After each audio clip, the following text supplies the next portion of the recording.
eat, you're certainly encouraged to sit down. I mean, you could read the book right there. Perhaps you just put it back on the shelf.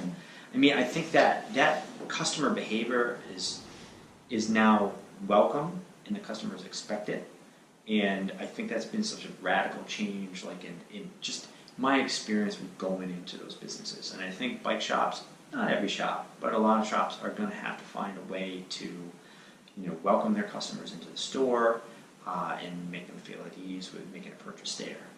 And if, when you read about Starbucks, it's the concept of like the third place. It's not your house, it's not your job, it's this other place that has nothing to do with those things, and you can just relax.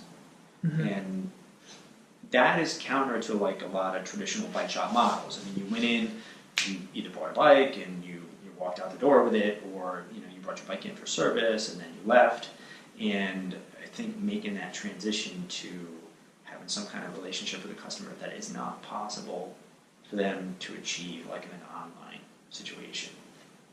I mean, the technology can solve a lot of problems, but it's not going to be a home for a person. So.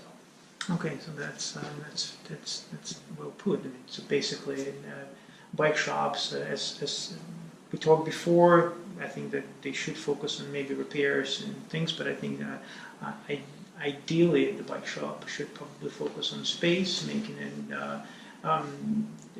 it into a home where people actually who love bikes, they can just come in and hang out and just ask questions. And the question is, how do you make money out of it? Because obviously, if you're a very nice and knowledgeable person, people like to ask you questions, and then instead of like fixing and selling bikes, you'd be just talking to people. So that's so. What would you do? Like, how would you handle that situation? So, would you add like to the bike shop like a coffee station or like a food or anything like that? I think having a way for customers to stay inside the store for a longer period of time is important. So, I mean, initially, the simplest thing a shop could do is have a chair, a stool, some place for the customers to sit. I mean, in my store, it's at the very minimum, the customers just need a place to sit down. I mean, ideally, if you sit down with the customer and you talk about something, it is not quite the same, or the customer's not going to feel as pressured as if I walk over to a bike behind me and I'm into the salesperson role. I mean, basically, I think shops are going to have to increase the people skills of the staff in order to continue to be competitive in the future. So yes, I mean, the staff is going to need technical training, whether it be, to learn about the product or how to service the product, but they're also going to need people skills.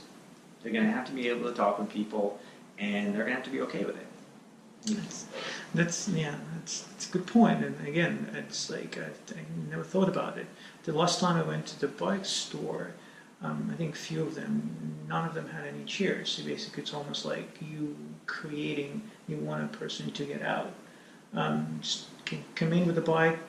Can you fix it or not? Are you buying something? You leave right away. You don't want to just stay.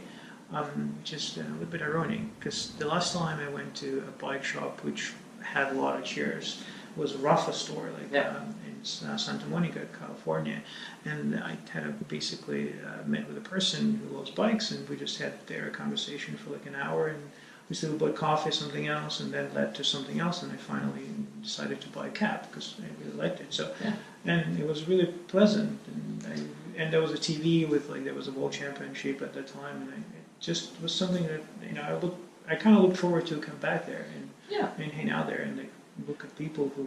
Well, I mean, I think changing from a transactional relationship to one where it's more personal. Obviously, they're not all times and all shops are going to be able to do this, but even the smallest step a shop can make to making a customer feel welcome and appreciated, inside that store, is going to be the difference between them coming back and maybe not. I mean, the better you do at this, the more you'll hear from your customers about how they decided not to make a purchase either at another store or online because they wanted to support your business. And every shop employee is going to have a role in making that work. Yeah, interesting. So, all right. So, do you want to make a conclusion, or shall we just? I mean, I think as we move into the future, the shops really are going to have to take a hard look at who their customers are and how they can make them feel welcome, how they can not combat technology, because I think it's really the wrong word. I mean, the shops are going to have to stop blaming and